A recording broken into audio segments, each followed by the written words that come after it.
धन्य एकनाथा, धन्य धन्य एकनाथा, तुमचे पायी माझा माथा. दासोपंताचा अभिमान, दासोपंताचा अभिमान गेला होताची दरुशन. धन्य धन्य एकनाथा, तुमचे पायी माझा माथा. दत्तात्रय चोपदार पुढे उभा काठी कर. धन्य धन्य एकनाथा, तुमचे पायी माझा माथा. यवन अंगावरी थुंकला, प्रसाद देवोनी मुक्त केला. धन्य धन्य एकनाथा, तुमचे पायी माझा माथा. निळा शरण सर्व भावे, किंवा निळा शरण अनन्य भावे. निळोबारायांचा अत्यंत गोड, बहुतेक मंडळीच्या परिचयाचा अपरिचित जरी असला तरी प्रसंगाला उपयुक्त नाथ महाराजांचं विशेष वर्णन करणारा अभंग आहे. विठाला विठाला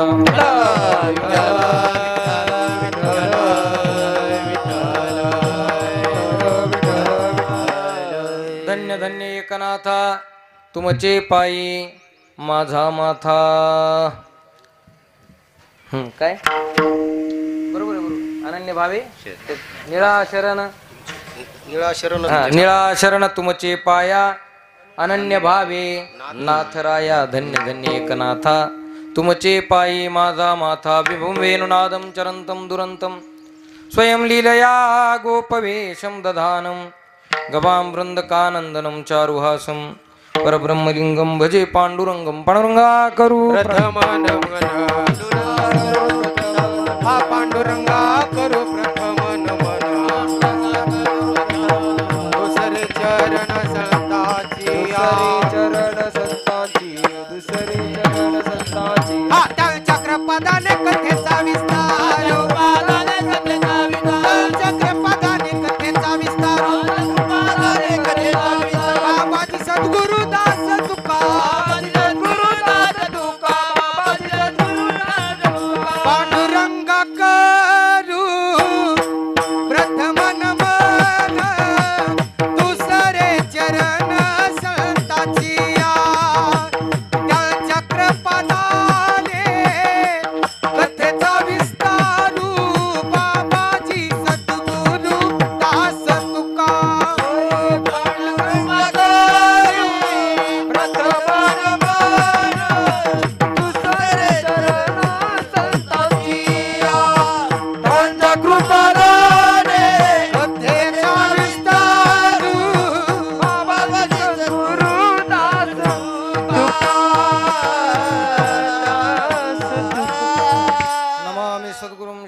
सच्चिदानंद विग्रहं पूर्ण ब्रह्मपरानंदम ईशमानंदी वल्लभम. ओम नमो ज्ञानेश्वरा. करुणाकरा दयाळा, तुमचा अनुग्रह लादलो पावन झालो चराचरी. मी कळा कुसरी काहीच नेने, बोलतो वचने अतिभाविका. एका जनार्दनी तुमचा दास, त्याची आस पुरवावी. नमो सद्गुरु तुकया ज्ञान दीपा. नमो सद्गुरु सच्चिदानंद रूपा. नमो सद्गुरु भक्त कल्याण मूर्ती. नमो सद्गुरु भास्कर पूर्ण कीर्ती. श्रीरंगनाथं गुरुराजवर्यं मुमुक्षूणां ज्ञानदानैकदक्षं प्रभावती क्षेत्रनिवासिनं. नमामि वेदान्तविदां वरिष्ठं महावीरविनमो हनुमान रामजासुजसापवखाना. नमो विठ्ठला राजया पांडुरंगा. नमो रुक्मिणी माऊली ज्ञानगंगा. नमो चंद्रभागा, नमो पुंडलिका. नमस्कार माझा रुक्मिणी पांडुरंगा. शरण शरण एकनाथा, शरण शरण एकनाथा. शरण शरण एकनाथा,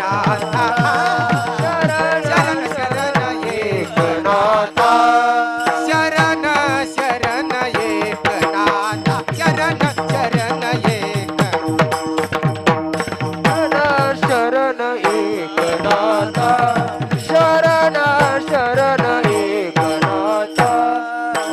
पायी माथा ठेविला पायी माथा ठेविला शरण शरण एकनाथा हरी शरण एकनाथा गुणदोष पायी माता ठेविला पायी माता ठेविला नका पाहू गुण दोष नका पाहू गुण दोष शरण शरण एकनाथा पायी माता ठेविला पायी पाहू गुण दोष घालून पायाचा शरण शरण एकनाथा नका पाहू गुण दोष पायाचा पायाचा मस्तक हे पायावरी या वारकरी संतांच्या धन्य धन्य एकनाथा तुमचे पायी माझा माथा प्रस्तुत प्राप्त प्रसंगी आजची कीर्तन रूपी सेवा भगवान बजरंगबलीच्या या पावन दरबारामध्ये मौजे श्री क्षेत्रबळी या अत्यंत पावन पवित्र पुण्यवान भूमीमध्ये काही विशेष निमित्ताने सर्वांना निमित्त माहीतच आहे वारकरी संप्रदायाच्या या संप्रदाय रूपी इमारतीचा अत्यंत महत्त्वाचा भाग असणारे शांतीब्रह्म एकनाथ महाराज जनार्दन एकनाथ खांब दिला भागवत वारकरी संप्रदायाच्या मंदिर रूपी या भव्य दिव्य इमारतीचे खांब असणारे शांतीब्रह्म एकनाथ महाराज आणि त्या एकनाथ महाराजांचा आजचा हा षष्टीचा उत्सव समाधी सोहळा आणि त्या उत्सवाच्या निमित्ताने या ठिकाणी हा भव्य दिव्य अशा प्रकारचा कार्यक्रम या कार्यक्रमाचं आयोजन केलेलं आहे. या आजच्या कार्यक्रमाचे यजमान श्री बाबासाहेब शेषरावजी साबळे भोगावकर यांच्या माध्यमातून यांची ही नाथ महाराजांची यांना घडत असलेली ही सेवा आणि त्या सेवेच्या निमित्ताने एक तासभर आपल्याला या अभंगाचं चिंतन नाथ महाराजांच्या विशेष चरित्राचं चिंतन करण्याचा प्रयत्न करायचा आहे. विठ्ठला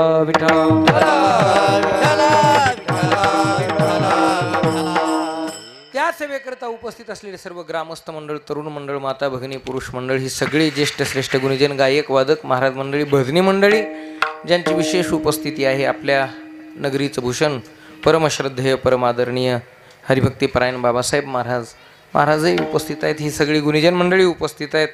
आमचे दीपक महाराजांनी मला फोन केला माझ्या कथेचे सहकारी दीपक महाराज यांनी मला फोन केला आणि या सेवेचा या ठिकाणी योग आला. इथं आल्यानंतर आनंद वाटला की आपण कोणता कार्यक्रम करतो किती मोठा करतो यापेक्षा किती श्रद्धेनं करतो याला फार महत्त्व आहे. परमार्थामध्ये श्रद्धेला अनन्य अशा प्रकारची किंमत आहे आणि म्हणून मोठ्या श्रद्धेनं या ठिकाणी आपण या कार्यक्रमाचं आयोजन केलेलं नाथ महाराजांच्या विशेष या उत्सवाचं षष्टी उत्सवाचं. कारण आज सगळी वारकरी मंडळी कुठं आहेत पैठणला नाथ महाराजांच्या उत्सवाकरता आणि आपल्याला पैठणला जरी नाही जाता आलं परंतु त्यांचं चिंतन आपल्याला घडावं या न्यायानं या ठिकाणी या उत्सवाचं आयोजन आहे. सुंदर साऊंड सिस्टीम आहे भव्य दिव्य मंडप आहे बहुसंख्य संख्येनं आपण श्रोते सज्जन मायबाप उपस्थित आहात. ही सुंदर मृदंगाचार्य दोनही गायनाचार्य सगळीच मंडळी आता मला काही सगळ्यांचा परिचय नाही. सोमनाथ महाराज आहेत किरण महाराज आहेत मृदंगवादक आमचे शिवम महाराज आहेत विनेकरी बाबा गावातील सर्व भजनी मंडळी बाहेर गावून आलेली भजनी मंडळी माझ्याबरोबर आले आमचे विष्णुभाऊ आळंदकर ते सुद्धा उपस्थित आहेत आणि तुम्ही सर्व देवरूप श्रोते एक तासभर आपल्याला अभंगाचं चिंतन करायचं आहे. आज नाथ महाराजांचा षष्टीचा म्हणजे समाधी सोहळा उत्सव आहे. वारकरी संप्रदायामध्ये सगळ्या संतांचा जर विचार केला तर त्यात महत्वाच्या काही संतांनी 5 तत्वामध्ये आपला देह विलीन केला. मुख्य 5 तत्व आहेत. कोणते कोणते?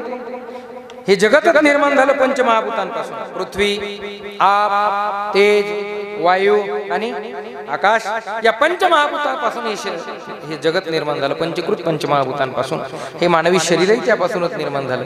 पण या शरीराला काही संतांनी या एका संतांनी एका तत्वात आपलं शरीर विलीन केलं. आता मला जेवढं सुचत तेवढं बोलण्याचा मी प्रयत्न करणार आहे. संत महात्मे ज्याप्रमाणे बुद्धीला कृपा करतील त्याप्रमाणे अभंग नवीन आहे. मी आता चलत हा अभंग पाहिला आणि सेवेकरता या ठिकाणी निवडला.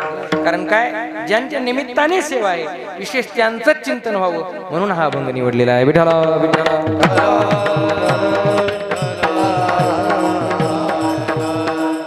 नाथ महाराजांचं विशेष वर्णन करा करणारा तुकोबारायांचे परमशिष्य निळोबाराय यांचा हा अभंग आहे. निळोबारायांनी या अभंगात नाथ महाराजांचं विशेष वर्णन केले. धन्य धन्य एकनाथा महाराज, आपण धन्य आहात. तुमचे पायी माझा माथा, तुमच्या चरणावर मी नतमस्तक होतो. कारण तुमचं जीवन चरित्रच असं आहे. दासोपंताचा अभिमान गेला भोताची दर्शने. थोडं चरित्र भाग आहे याच्यामध्ये, आपण चिंतनात प्रयत्न करणार आहोत. अंबाजोगाईला एक संत होऊन गेले दासोपंत. हे दासोपंतांचा अभिमान गेला, नाथ महाराजांचं दर्शन झालं आणि अंतकरणातला अहंकार गेला. कसा गेला पुढे आपण पाहणार आहोत. एवढा असामान्य अधिकार होता नाथांचा की भगवान दत्तात्रयानं सुद्धा नाथ महाराजांच्या घरी काय केलं, सेवा केली. दत्तात्रेय चोपदार पुढे उभा, काठी कर हातामध्ये दंड काठी घेऊन नाथ महाराजांच्या दरबारात चोपदार झाले. कोण? भगवान दत्तात्रेय. एवढा मोठा अधिकार तुमचा असल्यामुळे धन्य धन्य एकनाथा, तुमचे पायी माझा माथा. आणि तुमचं स्वरूप, तुमचा स्वभाव कसा आहे. यवन अंगावरी थुंकला, प्रसाद देऊनी मुक्त केला. धन्य धन्य एकनाथा, तुमचे पायी माझा माथा. निळा म्हणे काय, निळा शरण, निळा शरण तुमचे पाया, अनन्य भावे नाथराया. म्हणून मी तुमच्या चरणावर नतमस्तक होतो, तुम्हाला शरण येतो. असे तुम्ही नाथ महाराज आहात. धन्य धन्य कमी झाले. धन्य धन्य एकनाथा, तुमचे पायी माझा माथा. स्वर कमी ते हा ना, त्याला वाजव.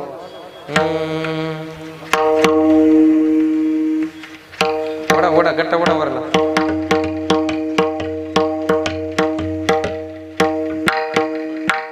गठ्ठा वडा 2 नंबरचा मधला मधला मधला मधला असं राहू द्या. बरे बरे. विठ्ठल विठ्ठल विठ्ठल.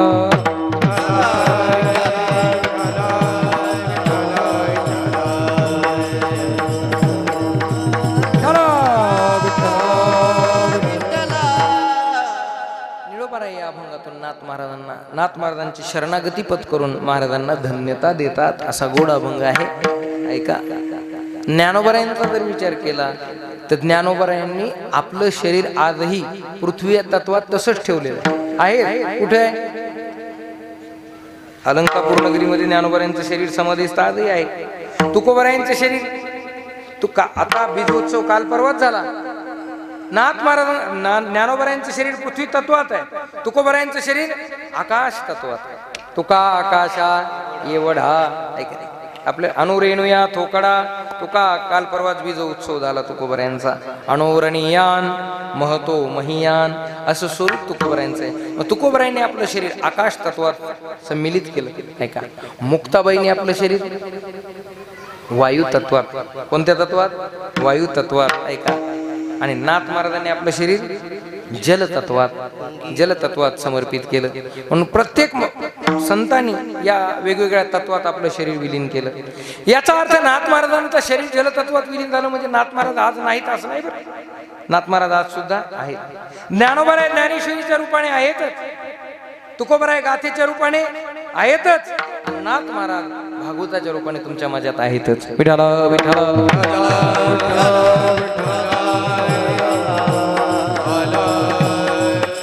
तसं पाहिलं तर नाथ महाराज येतातही इच्छेनं, जातातही इच्छेनं. संत येतातही इच्छेनं, जातातही इच्छेनं. आमचे गुरुजी म्हणायचे, गुरुजी म्हणजे ब्रह्मवित रंगनाथ गुरुजी म्हणायचे, आमचे महाराज आम्हाला सांगायचे, काहींना यावंच लागतं, काहींना आणावं लागतं, काही स्वतःहून येत असतात. काहींना आणावं लागतं, कोणाला?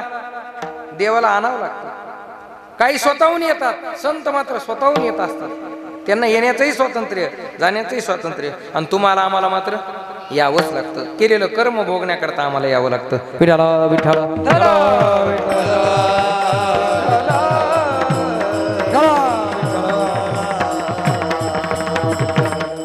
तुम्हा आम्हाला यावंच लागतं. त्याचं कारण अनिच्छा प्रारंभ. संतांना संत येत असतात स्वेच्छा प्रारंभ, आणि देवाला आणावं लागतं परीक्षा प्रारंभ. ते परीक्षा प्रारंभ आहे. देव स्वतः स्वतंत्र नाही येण्या जाण्यात. त्याची स्तुती अनिलाही रूपाबळे परोने खळे हरिदासी. त्याला स्वरूपाला निर्गुण निराकार असणारा परमात्मा, पण भक्तांच्या इच्छेमुळे तो सगुण साकार होतो आणि स्वरूपाला येतो. त्यांना आणावं लागतं. तुम्हा आम्हाला यावंच लागतं. काय यावं लागतं त्याचं उत्तर ज्ञानोबरांनी ज्ञानेश्वरीत दिलं. माऊली म्हणता आगा कर्मी जे उरावे तय ती सुख दुःखी फळावे आणि तया ते भोगावया यावे. देहा एका माग जे केलेलं कर्म आहे ते कर्म भोगण्याकरता तुम्हा आम्हाला यावंच लागतं. केले कर्म झाले भोगाले उपजले मेले आईसे किती. पण पुन्हा पुन्हा जन्मन पुन्हा पुन्हा मरणं हे तुमच्या माझ्या माग काय माहिती आहे.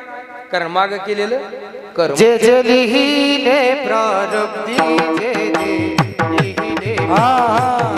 जे जे लिहिले प्रारब्धी जे जे लिहिले प्रारब्धी ते न चुके कर्म कधी ते न चुके कर्म कधी चुके कर्म कधी ते न चुके कर्म कधी. होणारा सारखी बुद्धी कर्म रेखा टळेना. होणारा सारखी बुद्धी नकळे पुढील होणार नकळे पुढील होणार नकळे पुढील होणार नकळे पुढील होणार सकळ पुढील होणार सकळ पुढील होणार सकळ पुढील होणार. कर्म ते भोगण्याकरता आम्हाला यावंच लागतं. कर्म कधी चुकत नाही म्हणून ज्ञानोबराय बोलतात आणि तया ते भोगावया यावे. देहा एका म्हणजे तुम्हा आम्हाला यावंच लागतं. आणि संत मात्र स्वइच्छेने येत असतात. हा येते उपकारासाठी येते उपकारासाठी येते उपकारासाठी येते उपकारासाठी.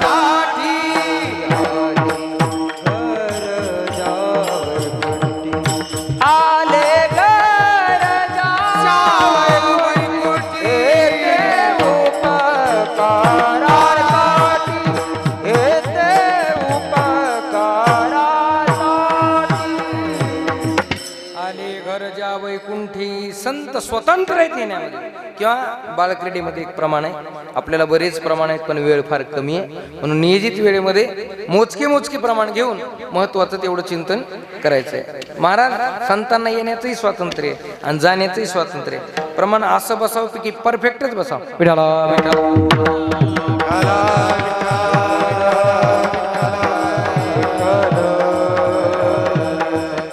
तुका म्हणे गात देवनाम तुका म्हणे गात.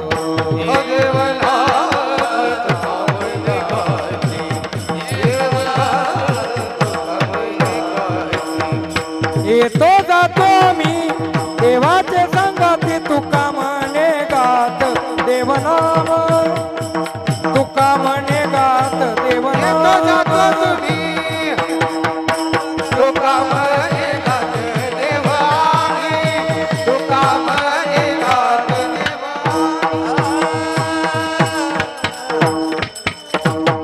येतो जातो तुम्ही नाही येतो जातो आम्ही. उलट तरी उघड पडू द्यायचं नाही बरं. जरी एखादं प्रमाण जर नाहीच जमलं लक्षात नाही आलं तर काय म्हणायचं काय म्हणायचं हा रामकृष्ण हरी. हा म्हणायचं नाही आज महाराज. नाहीतर प्रमाण नाही असले की आमचे भजने ढिले पडू देत नाहीत. मग हा तसलं म्हणायचं नाही. जे अभंगाचे शब्द आहेत तेच शक्यतो मग पण पक्के लक्षात घेऊन तेच म्हणण्याचा प्रयत्न करायचा. नाही तर कधी कधी अवघड होतो महाराज. एका गावात मी हरिपाठातल्या ते हरिपाठ झाल्यावर पुढे कोणते अभंग आहेत गुरु परंपरेचे. आता गुरु परंपरेच्या अभंगातलं एक उत्तरार्ध म्हणलं. आता उत्तरार्ध मला सवय आता कसं म्हणलं मी उत्तर तुका म्हणे गात देवना त्याच्यातलं उत्तरार्ध अंती ते आपणा पाशी न्यावे. आता ते हरिपाठाचं एक वैशिष्ट्य आहे. उत्तरार्ध म्हणलं की पूर्वार्ध आठवत नाही येतच नाही. किती रोज हरिपाठ कोंडू कोंडू धरीने जीव रोज म्हणणारा असू द्या पण ते उत्तरार्ध म्हणलं की पूर्वार्ध आठवत नाही. आता अंती ते आपणापाशी न्यावे उत्तरार्ध मी म्हणलं पण ते भजन्या काहीतरी टेन्शन मध्ये होता त्याच्या लक्षातच आलं नाही. नेमकं महाराजांनी काय म्हणलं हे कळालंच नाही. आणि ते काही माणसं महाराज बाहेरचा ताण घेऊन इथं कीर्तनात येतात. टेन्शन कुठलं असतंय? घरचं. घरी मंडळी काहीतरी बोललेली असते, कोणीतरी काहीतरी, मग ते कीर्तनात येऊन मग अशाला जर टाळ मिळावा मग त्याला माईक भेटावं बाबा, मग तर ते चांगल्याला सुद्धा म्हणूच देत नाही काही काय ना. मग मी म्हणलं आणि तिथे आपण फाशी न्यावे, ते टेन्शन मध्ये होतं, त्यानं माईक वर आलं, आता ते आपण फाशी घ्या. घरी जाऊन घ्यायची तर कशाला? विठाला विठाला विठाला काय सांगू लागलो मी? कुठं होता आपला विषय? कुठं होता? नाही, संतासाठीच बोलायलो आपण. तुका म्हणे गात देवनाम येतो जातो आम्ही देवाचे सांगाती. संतांना येण्याचंही स्वातंत्र्य आहे आणि संतांना जाण्याचंही स्वातंत्र्य आहे. येतातही स्वइच्छेनं आणि जातातही स्वइच्छेनं. म्हणून त्यांना जन्माचं बंधन नाही, मोक्षाचं येण्या जाण्याचं कुठलं बंधन. म्हणून तुका म्हणे गर्भवासी सुखे घालावे आमासे. वास्तविक गर्भवासात एवढं दुःख आहे, पण संत म्हणतात गर्भवासी दुःख नाही येता जाता हृदयी असता नाम तुझे. तुमच्या माझ्यासारख्या सामान्य जीवाला जेव्हा जन्मायचं असतं आणि मरायचं असतं तेव्हा जन्मतानाही दुःख आहे आणि मरतानाही दुःख आहे. किती दुःख आहे, मला तिकडे जायचं नाही. पण भागवतकार शुकाचार्य म्हणतात जन्म दुःखम जरा दुःखम जाया दुःखम पुनः पुन्हा अंतकाले महादुःखम तस्मात जागृही जागृही. एवढं दुःख आहे, पण संतांना येण्याचं आणि जाण्याचं दुःख का नाही? त्याचं कारण ज्ञानोबारांनी पुन्हा एक दृष्टांत दिला. ज्ञानोबाराय म्हणतात एसीचा प्रवास आहे. कसा आहे? एसी गाडी आहे, पोटातलं पाणी हालत नाही, झोप लागली तर डोळा सुद्धा उघडत नाही. असा जर प्रवास असेल, बटन दाबलं तर नाश्ता येतो, बटन दाबलं तर चहा येतो, असा प्रवास संपा वाटतो का? विमानाचा प्रवास आहे का नाही? बटन दाबलं की नाश्ता आहे, बटन दाबलं की चहा आहे, 2 मिनिटात इकडून तिकडे सगळं सुंदर आहे. मग असा प्रवास असावाच वाटतो. ज्ञानोबारांमध्ये निद्रेचे सुख न मोडे मार्ग तरी बहुसाल सांडले किंवा जोडे. मार्ग संपत जातोय आणि निद्रेचं सुख सुद्धा मोडत नाही. मग असा प्रवास असावा का नाही? असा ज्ञानोबाराय नाथ महाराज म्हणले किंवा तुकोबाराय म्हणतात, असं जर असेल तर संतांना जन्माचं मृत्यूचं दुःख नाही. त्याचं कारण हृदयी असता नाम तुझे. मुखामध्ये जर परमात्म्याचं नाम असेल तर जन्माचंही दुःख नाही आणि मृत्यूचंही दुःख नाही. म्हणून संतांना येण्या जाण्याचं स्वातंत्र्य आहे. म्हणून इतरत्र दृष्टांत न सांगता नाथ महाराजांच्या जीवनातला दृष्टांत सांगतो. नाथ महाराजांनी आपला देह किती वेळा ठेवला? किती वेळा ठेवला? 6 वेळा. कारण त्यांना देह ठेवण्याचंही स्वातंत्र्य आहे. आता महाराजांना विशेष चिंतन आपल्याला माहितच आहे, पण नाथ महाराजांनी एकदा देह ठेवला म्हणे आणि त्यांची अंत्ययात्रा निघाली.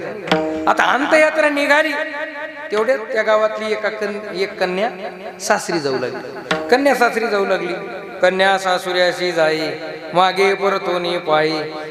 तिला वाट लावायला सगळं गाव आलं. महाराज कन्या निघाली तेवढ्यात नाथ महाराजांची प्रेतयात्रा समोरून आली. आता वास्तविकता प्रेतयात्रा येणं किंवा एखादं प्रेत पाहणं हे मंगल की अमंगल? मरण अमंगल नाही बरं का, आपण त्याला अमंगल केलं. वास्तविक मरणासारखी मंगल गोष्ट कोणती नाही. विठाला विठाला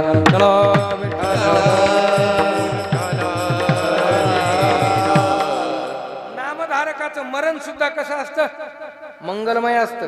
नामधारकाचं मरण सुद्धा मंगलमय. त्या बाईनं पाहिलं, अहो काय म्हणली महाराजाला, काय आजचा दिवस सापडला का? माझी लेक सासरी जायली आणि महाराजांनी आजच हे ठेवला. एवढा शब्द ताटीवर पडलेल्या महाराजांनी ऐकला. महाराजांनी ताटीवरून उठून बसले. बाई तुझ्या मुलीला जाऊ दे म्हणले अगोदर सासरी. माझं काय, मी केव्हाही मरेन, मी केव्हाही मरेन. हे तुमच्या माझ्याच्यानं बोलणं शक्य आहे का? नाही महाराज, हा अधिकार फक्त नाथरायांचाच होता. म्हणजे येण्यातही संत स्वतंत्र आहेत आणि जाण्यातही स्वतंत्र आहेत. आणखीनही उदाहरणं सांगितले जातात. म्हणजे एकदा नाथ महाराजांनी पुन्हा देह ठेवला आणि नाथ महाराजांची अंत्ययात्रा निघाल्यानंतर ते चौघाच्या खांद्यावर अंत्ययात्रा निघाली. पण काय, ते काही पावकीतले काही आपतेष्ट सुजन सखे नातेवाईक म्हणू लागले, बघा आयुष्यभर याचा थोडा विको कमी करा आणि मध्ये आवाज द्या, मॉनिटर मध्ये बेस आणि गेन विको कमी करा. आयुष्यभर नाथ महाराजांनी आमच्यात एकत्रित झाले नाही. या वारकऱ्याच्या नादी लागले, भजन कीर्तन करू लागले, अन्नछत्र चालवलं आणि कोणालाही आपल्यात स्वीकारून घेतलं. कोणी? नाथ महाराजांनी. पण शेवटी आमच्याशिवाय कोणी कामाला पडलं का? नाथ महाराजांना आमच्याच खांद्यावर जावं लागलं. असे काही आपतेष्ट स्वजन सखे म्हणू लागले. नाथ महाराजांनी विचार केला, एवढं तरी ओझ यांच्यावर कशाला. थांबा थांबा म्हणले. ताटीवरचे नाथ महाराज उठून बसले आणि ती यात्रा खाली ठेवायला लावली, ताटी खाली ठेवायला लागली. सांगितलं, बाबा तुमच्या खांद्यावर मी ओझ होत असेल तर मी काय तुमच्या खांद्यावर जाणार नाही. हे एवढा विस्तार कशा करता केला. संत येण्यातही स्वतंत्र आहेत आणि संत जाण्यातही स्वतंत्र आहेत. विठ्ठला विठ्ठला हरी विठ्ठला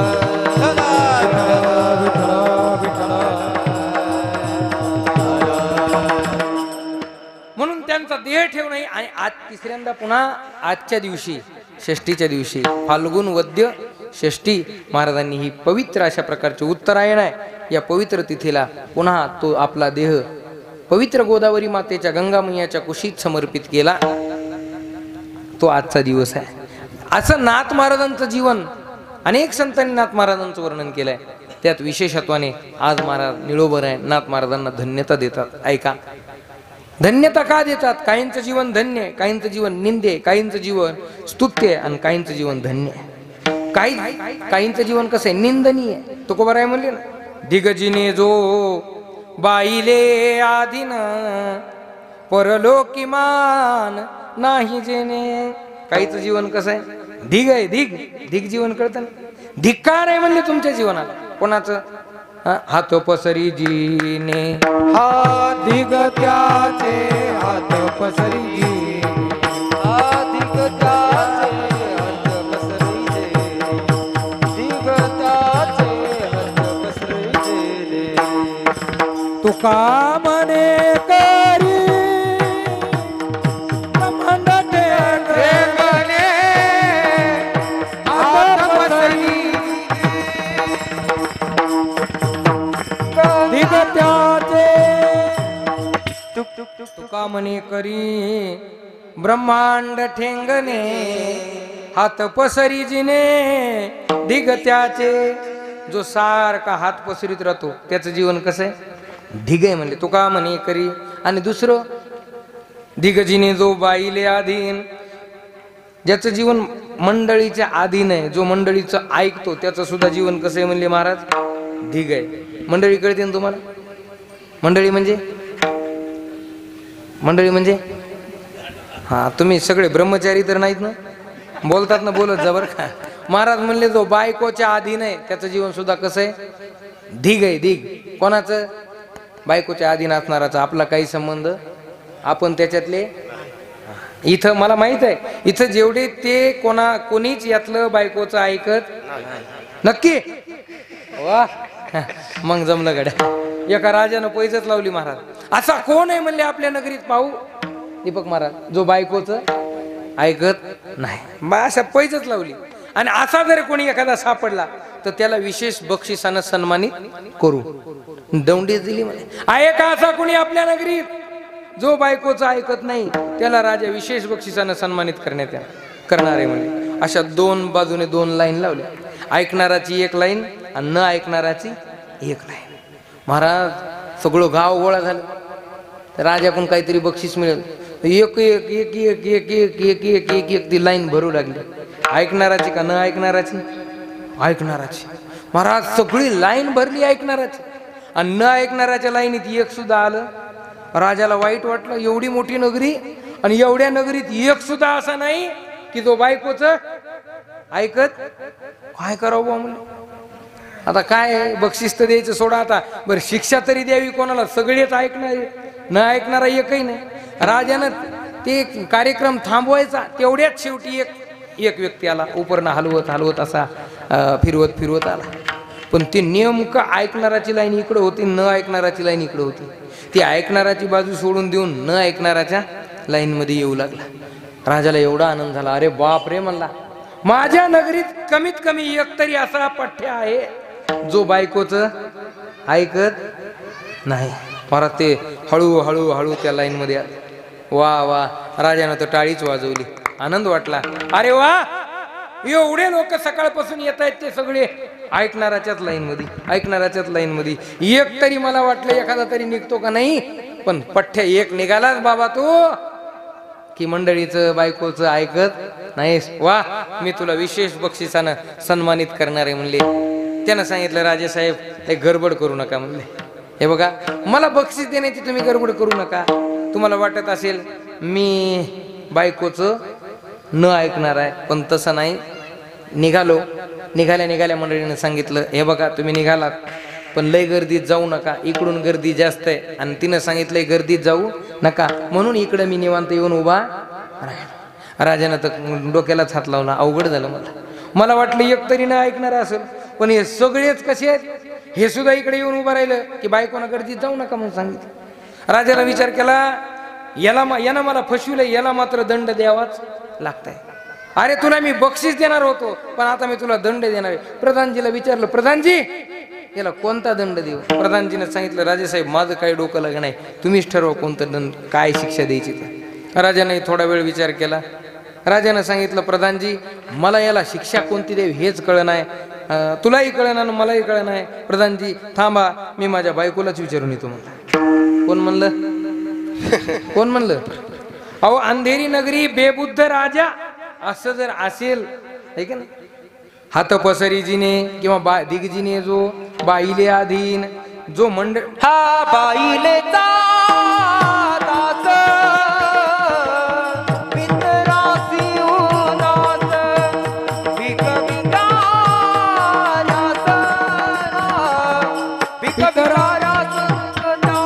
वा बाईले दास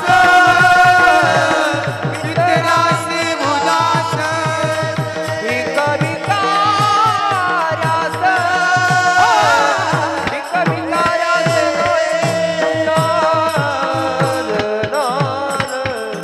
बाईलेचा दास पितरासी उदास. पुढं वा असा जो कोणी आहे मंडळीचं ऐकणार. महाराज म्हणले दिग्जीने जो त्याचं जीवन दिग आहे. आता बरेच उदाहरण आहेत आपल्याकडे दिग्जीवनाकडे, किंवा शास्त्र सांगतो काय श्रीमद भागवतामध्ये वर्णन आहे. येषाम अवीर गुणकन्या प्रिय गुणकथने नानुरक्ता रसज्ञा दिक्तान दिक्तान दिगेतान कथयति सततम कीर्तनस्तो मृदंगः. कीर्तनातला मृदंग सुद्धा सांगतो दिक्तान दिक्तान दिगेतान. ज्याची वाणी कधी देवाचं नाव घेत नाही, ज्याचे डोळे कधी देवाचं रूप पाहत नाहीत, ज्याचे कान कधी त्याचे कीर्तन ऐकत नाहीत, ज्याचे पाय कधी आळंदी पंढरीची वारी करत नाहीत, ज्याचे हात कधी कीर्तनात टाळी वाजवत नाहीत, त्याचं सगळं जीवनच कसं आहे म्हणले देखतान देखतान धिगेतान कथयति सततम कीर्तनस्तो मृदंग. हा कीर्तनातला मृदंग सुद्धा सांगतो धिग आहे धिग आहे धिग आहे. विठला विठला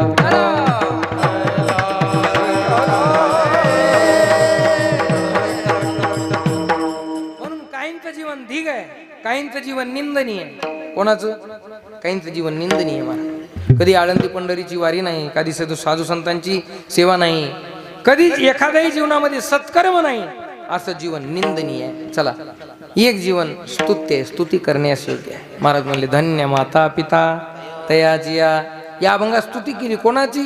गीता भागवत करीती श्रवण अखंड चिंतन विठोबाचे किंवा आपुलिया हिता. असा जो आहे तो स्तुत्य जीवन आहे. आणि मला अभंगात यायचं आहे सर्वात महत्वाचं धन्य जीवन आहे. धन्य जीवन कोणाचं आहे? साधू संतांचं जीवन धन्य आहे. सगळ्याच इंद्रियांना धन्यता दिली. ते हात धन्य आहेत, टाळी वाजवतात. ते मस्तक धन्य आहे, धन्य हे मस्तक सर्वांग शोभले संतांची पाऊले लागताची. ते मस्तक धन्य आहे जे संतांच्या चरणावर नतमस्तक होतं. आणि ज्याच्या जीवनात परमार्थ आहे महाराज म्हणले ते जीवन धन्य आहे. आणि त्यातलं जीवन नाथ महाराजांचं असल्यामुळं निळोबार आहे. महाराजांचं वर्णन करताना महाराजांना धन्यता देतात आणि त्यांची शरणागती पत्करतात. अभंगाच्या पहिल्या धन्य धन्य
चरणावर नतमस्तक होतात आणि बोलतात, धन्य धन्य एकनाथा तुमचे पायी माझा माथा.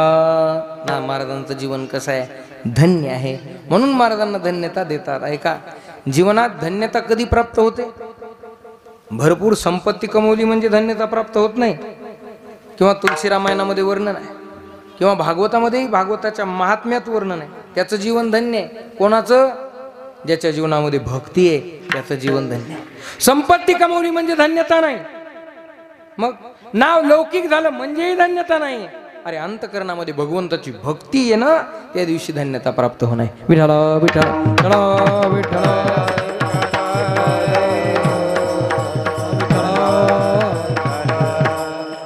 धन्यास्ते कृतिनः सततं पिबन्ति रामनामामृतम्. अखंड रामनामाचा अमृत ज्याचं अंतकरण पान करतं त्याचं जीवन कसं आहे, धन्य जीवन आहे. असं शांतीब्रह्म एकनाथ महाराजांचं जीवन आहे. म्हणून धन्य धन्य एकनाथा तुमचे पायी माझा माथा. बरंच वर्णन करता येईल. संत महात्म्यांनी कधी प्रमाण आपल्याला पाठ आहे, वेळेला धन्यता दिली, कधी काळाला धन्यता दिली, कधी दिवसाला धन्यता दिली. धन्य काळ संत भेटी पायी मिठी पडिली तो. पण या धन्यतेच्या बाबतीत सगळ्या अभंगाचा विचार केला तर धन्यता देत असताना तिथं संत आहेत, संतांना अनुसरूनच ती धन्यता प्राप्त झाली. धन्य काळ संत भेटी, काळाला धन्यता दिली, पण का? ज्या काळात संतांची भेट झाली तो काळ धन्य. ज्या दिवशी संतांची भेट झाली तो धन्य. आजी दीन झाले संतांचे दर्शन, धन्य आजी दीन संत दर्शनाचा. दिवसाला धन्यता दिली संतांमुळेच. ऐका किती धन्य दिवस आजी झाला सोनियाचा, पिकली हे वाचा रामनामे. तिथे दिवसाला धन्यता कशामुळे? संतांमुळे, भगवन नामामुळे. विठ्ठला विठ्ठला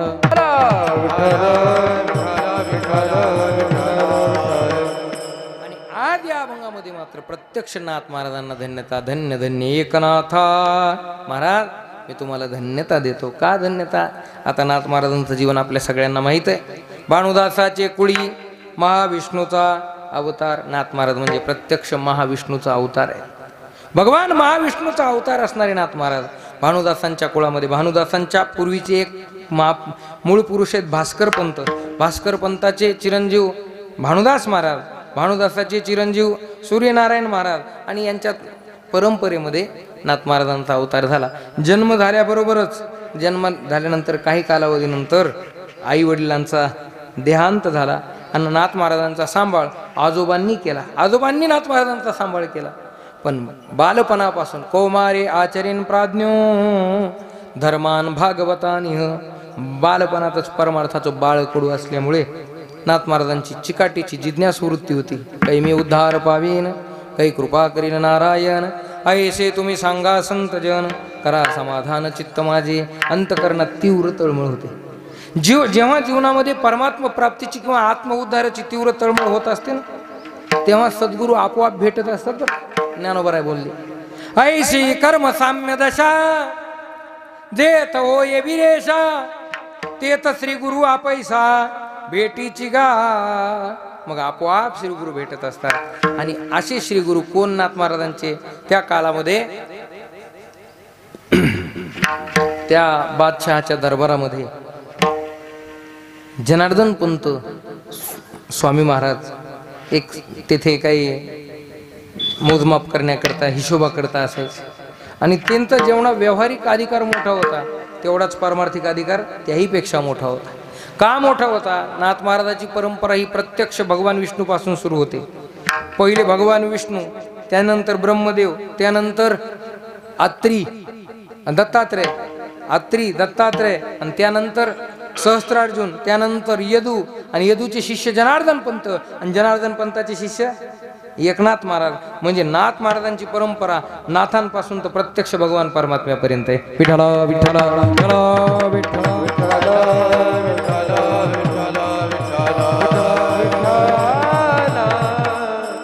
नाथ महाराज जनार्दन पंतांना शरण गेले आणि जनार्दन पंतांचा त्या ठिकाणी अनुग्रह केला. तसं पाहिलं तर जनार्दन स्वामीचे सुद्धा तीन एकनाथ शिष्य आहेत. कोणते कोणते? एक रामा जनार्दन, दुसरे जनी जनार्दन, आणि तिसरे एका जनार्दन.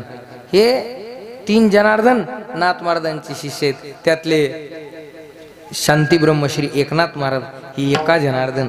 आणि यांनी जनार्दन स्वामीची शरणागती पत्करून जीवनात परमार्थ पथगामी झाले. आणि एवढा मोठा अनुग्रह प्राप्त केला, एवढा मोठा अनुग्रह प्राप्त केला की भगवान परमात्म्यानं दर्शन दिलं. जेव्हा नाथ महाराज साधना करायचे तेव्हा त्यांच्या अंगा खांद्यावर भले मोठमोठे भुजंग खेळायचे, साप खेळायचे. तरी नाथ चित्त शुद्ध तरी शत्रू मित्र होती, व्याघ्रहीन खाती सर्पतया. एवढा मोठा त्यांचा अधिकार. पुढे नाथ महाराजांनी काय केलं आपल्या सगळ्यांना कार्य माहिती. ज्ञानोबारांनी जेव्हा समाधी घेतली, नाथ महाराजांचं मोजकं मोज एका कीर्तनात काही सांगणं होत नाही, पण एक महत्वाचा मुद्दा सांगतो. केलेलं परमार्थिक अलौकिक कार्य नाथ महाराजांचं. ज्ञानोबारांनी समाधी घेतली आणि समाधी घेतल्यानंतर ज्ञानोबाराय नाथ महाराजांच्या स्वप्नात गेले आणि काय सांगितलं. अजान वृक्षाची मुळी कंठाशी लागली. माझ्या कंठाला तिथे आळंदीला अजान वृक्ष आहे, त्या वृक्षाची मुळी लागली आहे. नाथ महाराज तुम्ही आळंदीला या आणि ती मुळी बाजूला काढा. नाथ महाराज त्या निमित्ताने तिथे आले, समाधीची शिळा बाजूला केली. नाथ महाराजांनी त्या ज्ञानोबारायांच्या समाधीत प्रवेश केला. ऐका, समाधीनंतर ज्ञानोबारायांचं पहिलं दर्शन घेणारे संत, त्या संताचं नाव आहे शांतीब्रह्म एकनाथ महाराज. समाधीच्या पश्चात समाधीमध्ये जाऊन पहिल्यांदा प्रवेश करून ज्ञानोबारायांचं दर्शन घेणारे पहिले संत म्हणजे नाथ महाराज. आणि मग ती अजान वृक्षाची मुळी बाजूला काढली आणि ज्ञानोबारांनी सांगितलं की या ज्ञानेश्वरीला समाजापर्यंत पोहोचवण्याचं काम तुम्ही करा. मग त्या ज्ञानेश्वरीला शुद्ध करण्याचं काम. ज्ञानेश्वरी पहिलीच शुद्ध आहे, त्या ओव्या सुद्धा तशा आहेत ज्ञानेश्वरीमध्ये. ग्रंथ पूर्वीचा अतिशुद्ध, परिपाठांतरी शुद्ध अबद्ध. तो वाचत असताना काही लोकांकडून तो अबद्ध झाला आणि त्या ज्ञानेश्वरीच्या ग्रंथाचं शुद्धीकरण करण्याचं काम ज्या संतांनी केलं त्या संतांचं नाव आहे शांती ब्रह्म एकनाथ महाराज.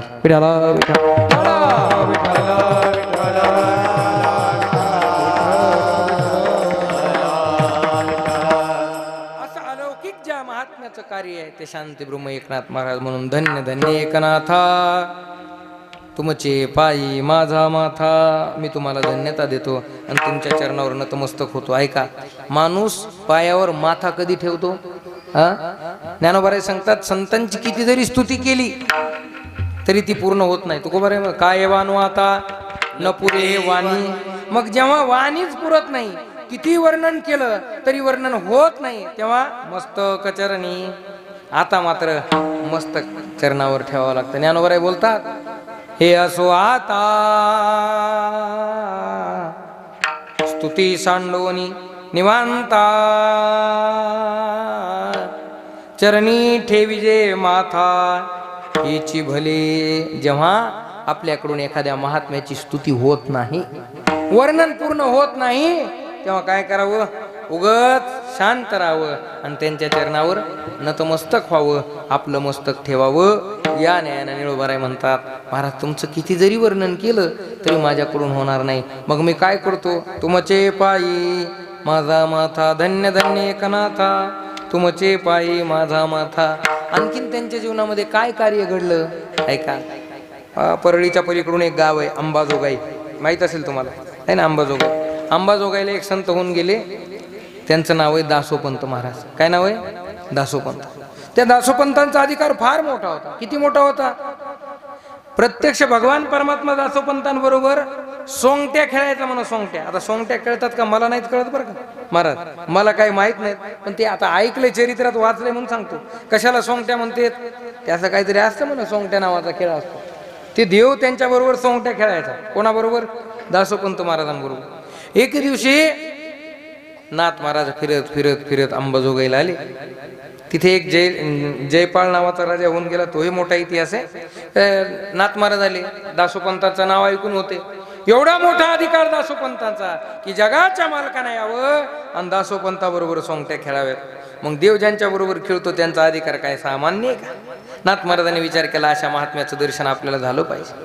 मग नाथ महाराज आले दासोपंतांकडे. दासोपंतांनी स्वागतही केलं, पण ज्ञानोबाराय म्हणले, काय थोडं माणसाला इकडे जमलं की काय येतो माहिती आहे? काय येतो? जरा कीर्तन चांगलं जमलं, जरा चार बोलायला लागलं, चांगलं तुमच्या देखत बोलता आलं की काय येतो? माझ्यासारखा कीर्तनकार तर कोणीच नाही असं म्हणतो ना माणूस. जरा दोन चाली आल्या म्हणजे माझं बोलल्यावर बरं वाटू लागलं.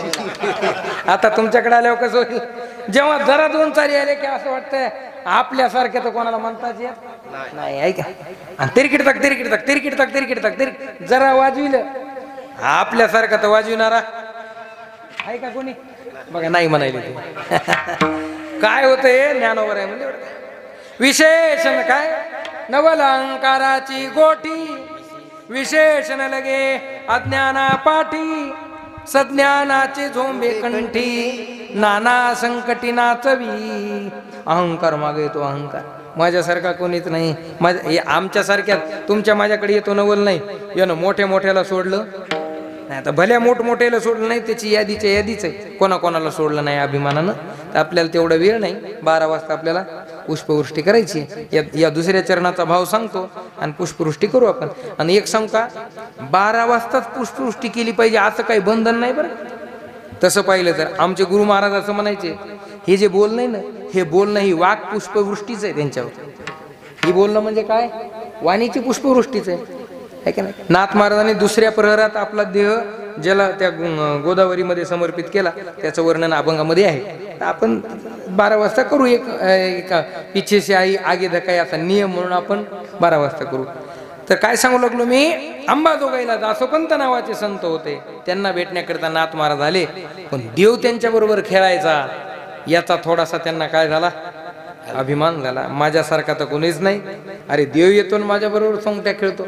नाथ महाराज आले, पण नाथ महाराजांच्या समोर त्यांचा अहंकार थोडासा जागा झाला. हो, फुलं वाटा तोपर्यंत पुष्पवृष्टी, फुलं तयार केलीत ना फुलाला अक्षरा वाटा तोपर्यंत एवढं चरित्र सांगू. तसे 10 मिनिट आहे, बरोबर 12 वाजता आपण पुष्पवृष्टी करू. विठ्ठल विठ्ठल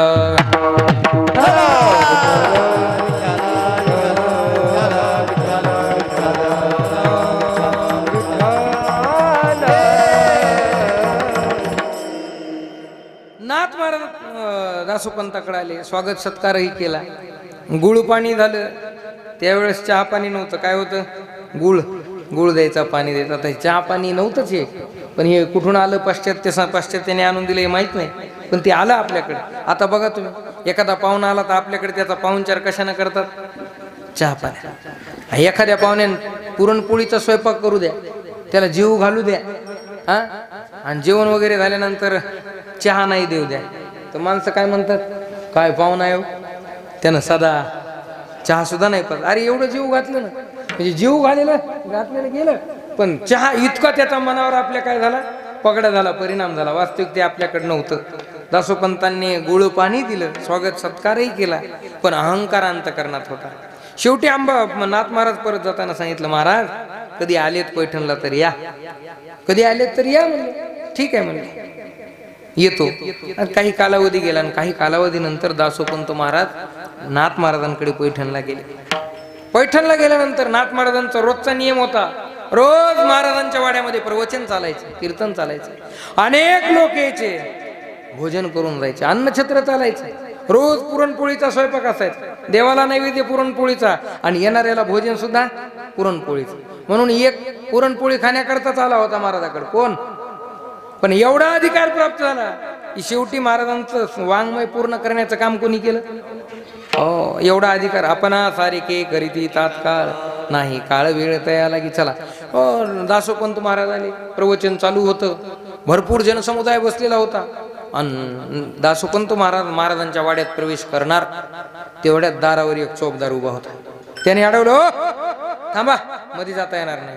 दासोपंतांना वाटलं एवढा मोठा मी आणि मला अडवता, मी कोण आहे माहित नाही का, मला मध्ये जाऊ. ते म्हणले जोरात बोलू नका, मालकाचं प्रवचन चालू आहे मध्ये. तर मालक कोण, एकनाथ महाराज. ऐका, आणि ज्याने दारावर दासोपंतांना अडवलं तो चोपदार कोण होता, तो कोण होता, प्रत्यक्ष भगवान दत्तात्रय होते. प्रत्यक्ष भगवान दत्तात्रय. नाथ महाराजांनी प्रवचन सेवा चालू असताना महाराजांची या दत्तात्रय भगवंतांनी चोपदाराच्या वेशात अडवलं दासोपंतांना. दासोपंत जेव्हा जोर जोरात बोलू लागले, हो बोलू नका, हो माझ्या मालकाचं प्रवचन चालू आहे. कोण तुमचे मालक, म्हणले शांतीब्रह्म एकनाथ महाराज, हे माझे मालक आहेत आणि मी त्यांचा सेवक आहे. तुम्ही कोण आहात. तेव्हा दासोपंत महाराजांना चोपदार रूपी भगवंताने आपलं स्वरूप दाखवलं. 3 शिरे 6 हात तया माझे दंडवत. जेव्हा भगवान दत्तात्रयाकडे पाहिलं एका क्षणात दासोपंत महाराजांच्या अंतकरणातला अहंकार गेला. अरे जे माझ्यासोबत खेळायला येतो जो मालक तो इथं तर नोकरीचं काम करतो, चोपदारकी करतो. म्हणले विठाला विठाला विठाला.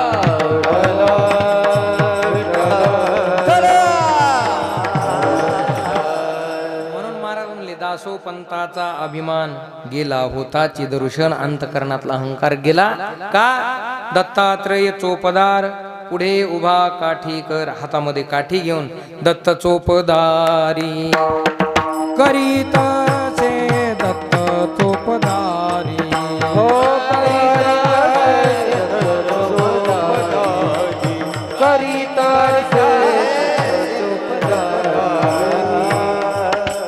भगवान दत्तात्रय नाथ महाराजांच्या घरी चोपदार म्हणून होते. एवढंच नवल नाही, नाथ महाराजांच्या घरी पाणी भरण्याचं काम केलं कोणी कोणी हो? कावडीने पाणी ज्या घरी चक्र पाणी वाहे, चक्र पाणी वाहे अनन्य भक्ती भावे, अनन्य भक्ती भावे निळावंदी त्यांचे पाय. पाणी भरण्याचं काम देवानं किती वर्ष केलं? हा तब्बल 36 वर्ष नाथ महाराजांच्या घरी जगाच्या मालकानं पाणी भरावं, एवढा मोठा अधिकार नाथ महाराज. हे आणखीन सांगू, नाथ महाराज सकाळी रोज गंगेला स्नानाला जायचे आणि स्नान करून यायचे, देवपूजा करायची. आता देवपूजा करायची म्हणल्यावर पूजामध्ये मग देवाला स्नान घालायचे, देवाला चंदन लावायचे. ते देवाला चंदन लावताना चंदन उघडून देण्याचं काम कोणी करायचं? श्रीखंडरे. सोकरे चंदन घासे गंगेचे कावडी, गंगेचे पाणी कावडीने भरितो. श्रीखंड्यानं चंदन घासून द्यायचं. पण ऐका, ज्या श्रीखंड्यानं चंदन घासून द्यायचं तो श्रीखंड्या कोण? देव. अहो तो श्रीखंड्या म्हणजे प्रत्यक्ष परमात्मा. ज्या देवाला गंध लावायचा आहे तो देव घरातला देव, पण जो चंदन उघडून देतोय तो सुद्धा देवच आहे. विठाला विठाला विठाला.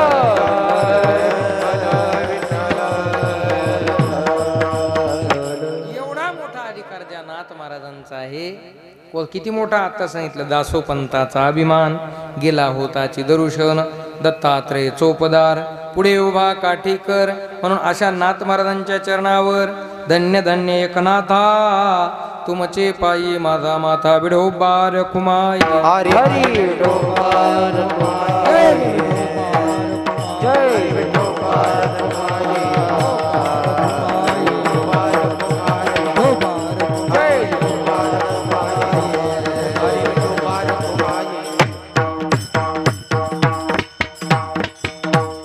अशा महाराजांच्या चरणावर मी नतमस्तक होतो. कारण ऐका, सर्व संतांमध्ये अलौकिक संत नाथ महाराज. कारण 3 विशेषण नाथ महाराजांना देता येतात.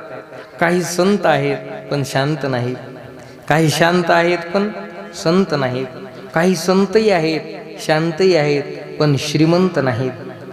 जे संतही आहेत, शांतही आहेत आणि श्रीमंतही आहेत असे संत म्हणजे शांती ब्रह्म एकनाथ महाराज आहेत. विठाला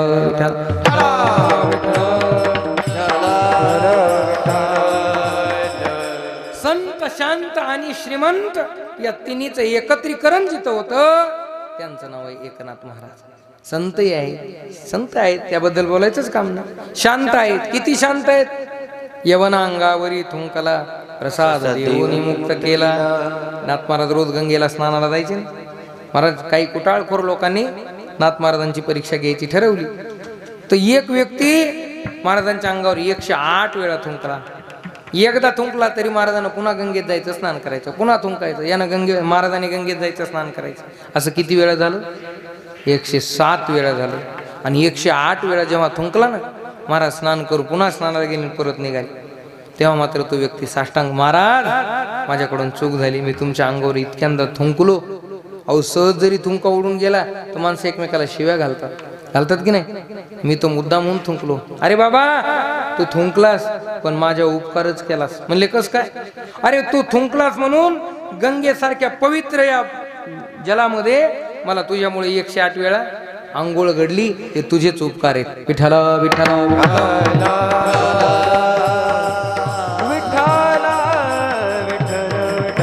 बोला पुंडलिक वरदा हरी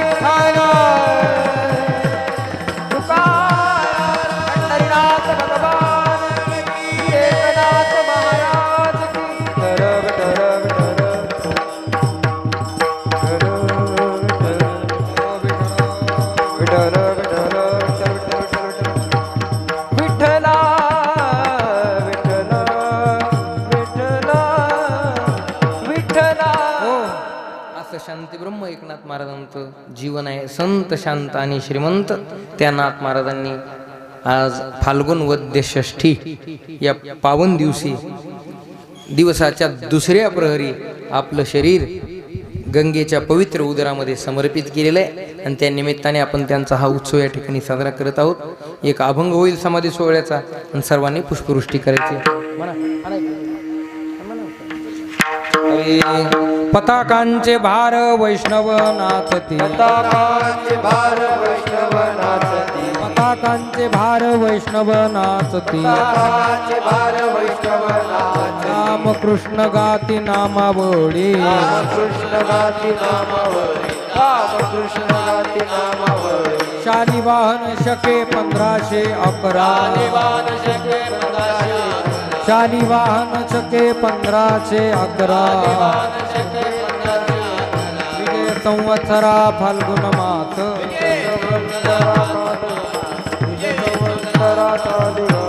उत्तम हे तिथी षष्ठी रविवार,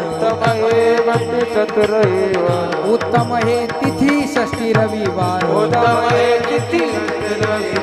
प्रयाण साचार 2 प्रहरी,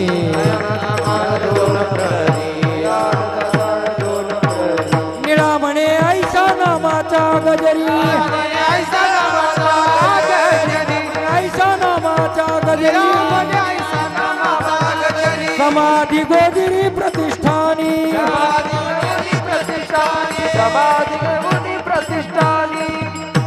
पुंडरीक वरदा हरी विठ्ठल श्री ज्ञानदेव शांती ब्रह्म एकनाथ महाराज की विठ्ठल विठ्ठल विठ्ठल.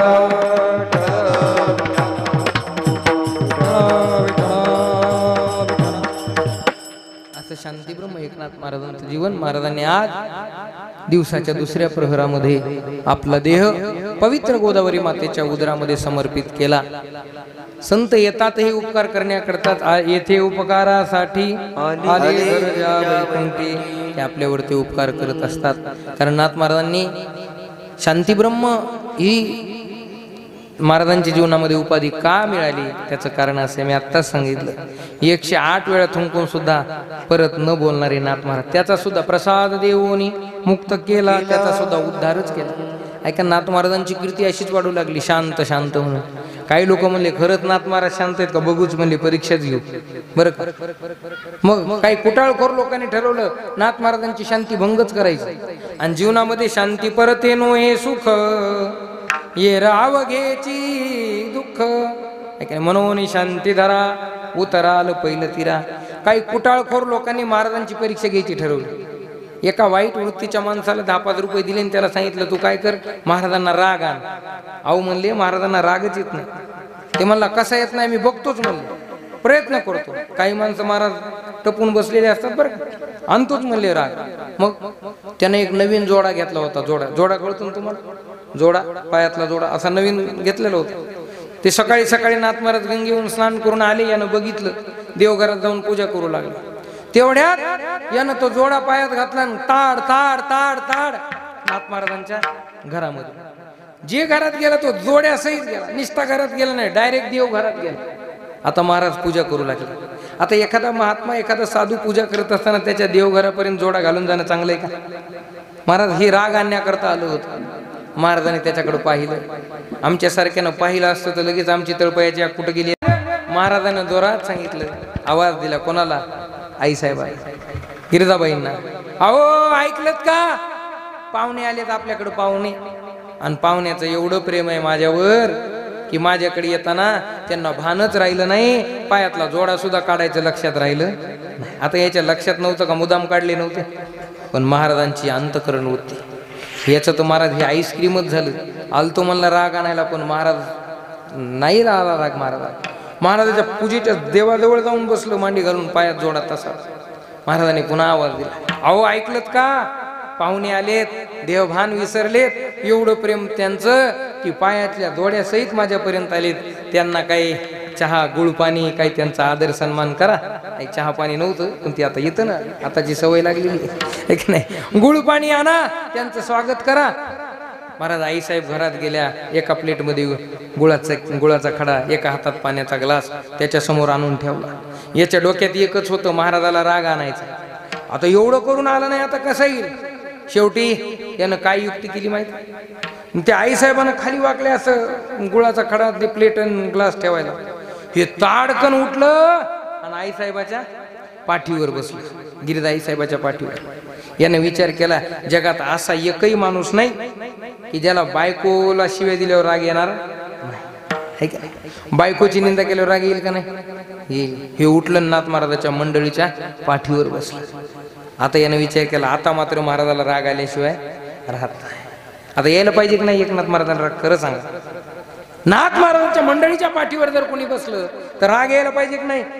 तरी सुद्धा नाथ महाराज म्हणले, आओ आय हळूच बर का, पाहुणे नाजूक आहेत, पाठीवरून पडतील, त्यांना काही इजा होईल, असं कोण म्हणेल? कोणी म्हणेल नाही. पण ऐका, नाथ महाराज एक काकण होते, पण गिरिजा आईसाहेब 2 काकण होते.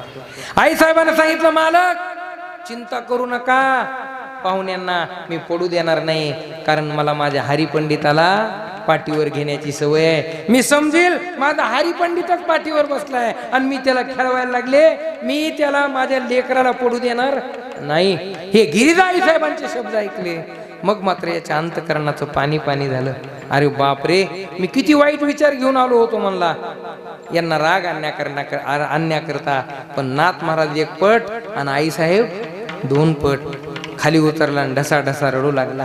आईसाहेबांच्या नाथ महाराजांच्या चरणावर साष्टांग दंडवत प्रणिपात केला. महाराज मला माफ करा, मी तुम्हाला ओळखण्यात चुकलो, मी तुम्हाला राग आणण्याकरता आलो होतो, पण आज माझ्या जीवनातला रागच गेला आणि तुमच्या जीवनातला गेला. हा कशावरून मला तुमच्या या वृत्तीवरून कळालं. याचा अर्थ काय? नाथ महाराजांसारखी शांती जगाच्या पाठीवर कुठेच पाहायला मिळणार नाही, आहे की नाही? आम्ही म्हणतो मी राग सोडला, म्हणतो बरं का, मी राग सोडला, पण आम्हाला राग येतो की नाही? आता यांनी म्हणलं की नाही, रागात म्हणली की नाही? यांचा राग वेगळा आणि आम्हालाही राग येतो बरं. आम्ही म्हणतो आम्ही राग सोडला, पण कशाचा राग सोडला? पाकिटात 1000-2000 कमी भरल्यावर राग येतो का नाही? आमचा राग जात नाही, आम्ही फक्त सांगावं. चला विनोदाचा भाग सोडून द्या. नाथ महाराजांचा एवढा अधिकार होता. यवन अंगावरी थुंकला, प्रसाद देऊनी मुक्त केला. निळोबाराय म्हणतात, अशा नाथ महाराजांच्या चरणावर मी नतो. नीला शरण तुमचे पायी, नीला शरण तुमचे पायी ना, नीला शरण तुमच्या पाया, नीला शरण तुमच्या पाया, नीला शरण तुमच्या पाया, नीला शरण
शरण तुमचे पाया, अनन्य भावे नाथराया, धन्य धन्य एकनाथा, तुमचे पायी माझा माथा. निळोबाराय सांगतात, मी तुम्हाला शरण आलेलो आहे, तुमच्या चरणावर नतमस्तक झालेलो आहे. कारण का? तुम्ही धन्य आहात, धन्य धन्य एकनाथा, तुमचे पायी माझा माथा. असं शांतीब्रह्म एकनाथ महाराजांचा वर्णन करणारा गोड 5 चरणाचा श्री निळोबारायांचा हा गोड अभंग सेवेकरता या ठिकाणी निवडला आणि अभंगाची सेवा नाथ महाराजांच्या चरणावरती समर्पित आहे. अभंगाचा भाव असाच आहे असा माझा काही आग्रह नाही, परंतु ज्याला ज्याच्या बुद्धीप्रमाणे अभंगाचं चिंतन करता येईल तर करता येत असतं. कारण आज एक विशेष निमित्तातली ही सेवा आहे, पण इतरत्र काही बोलता येत नाही. आज थोडं बंधनात्मक बोलावं लागतं. ज्यांच्या निमित्तानं सेवा आहे त्यांचंच बोलावं लागतं. म्हणून नाथ महाराजांचंच विशेष वर्णन करणारा हा निळोबारायांचा अभंग या ठिकाणी निवडला आणि नाथ महाराजांची सेवा करण्याचा प्रयत्न केला. वारकरी संप्रदायाच्या अत्यंत महत्त्वाचा भाग म्हणजे एकनाथ महाराज आहे. ऐका, प्रेम म्हटलं की नामदेव आहे, वैराग्य म्हटलं की तुकोबा आहे, ज्ञान म्हटलं की ज्ञानोबा आहे, आणि शांती म्हटलं की नाथ महाराज. हे प्रत्येक संताकडे विशेष गुण आहे. आता याचा अर्थ असा नाही ज्ञानोबरायांकडे ज्ञानच आहे शांती नाही असं नाही, ज्ञानोबरायाकडे ज्ञानच आहे वैराग्य नाही असं नाही. सगळेच गुण सगळ्याच संताकडे आहेत. ज्ञान वैराग्य शांती ज्ञानोबरायाकडे आहे, ज्ञान वैराग्य शांती नाथ महाराजांकडे आहे, ज्ञान वैराग्य शांती प्रेम नामदेव रायांकडे आहे, ज्ञान वैराग्य शांती प्रेम तुकोबरायांकडे सुद्धा आहे. प्रत्येक संताकडे सगळेच गुण आहेत, पण प्रत्येक संतातला एक विशेष गुण आहे. ज्ञान हा विशेष ज्ञानोबरायांचा गुण आहे, वैराग्य हा विशेष तुकोबरायांचा आहे, प्रेम हा विशेष नामदेवरायांचा, आणि शांती हा विशेष नाथ महाराजांचा. म्हणून असे शांतीब्रह्म एकनाथ महाराज त्यांचा आज हा षष्टीचा उत्सव आपल्या या भोगाव नगरीमध्ये मोठ्या श्रद्धेनं मोठ्या प्रेमानं श्री बाबासाहेबजी साबळे आणि या पूर्ण साबळे परिवार मोठ्या श्रद्धेनं करत आहेत. तुम्ही बहुसंख्य संख्येने या ठिकाणी उपस्थित आहात. ही सगळी भजनी मंडळी, गुणीजन गायक, वादक मंडळी, आमचे मित्र, कथेचे सहकारी आमचे दीपक महाराज साबळे भोगावकर हे माझ्या कथेला नेहमीच असतात. आणि त्यांनी सांगितलं, महाराज तुम्हाला ही सेवा करावी लागेल. आणि या ठिकाणी येऊन मीही माझं परम भाग्य समजतो. तुका म्हणे संत सेवा हीची देवा उत्तम. शांतीब्रह्म एकनाथ महाराजांसारख्या साधूची महात्म्याची सेवा या कीर्तनाच्या माध्यमातून आपल्याला घडते. हे तुमचं माझं परम भाग्य आहे. अशीच सेवा उत्तरोत्तर तुमच्या माझ्या जीवनामध्ये घडावी अशी आपण भगवान बजरंग बलीकडे शांतीब्रह्म एकनाथ महाराजांकडे प्रार्थना करूयात.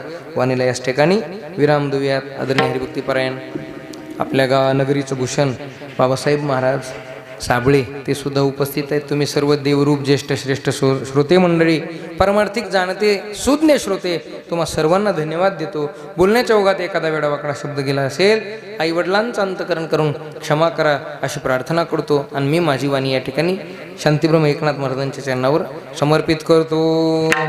ओम पूर्णमद पूर्णमिदं पूर्णात् पूर्णमुदच्यते पूर्णस्य पूर्णमादाय पूर्णमेवावशिष्यते. ज्ञानेश्वर माऊली ज्ञानराज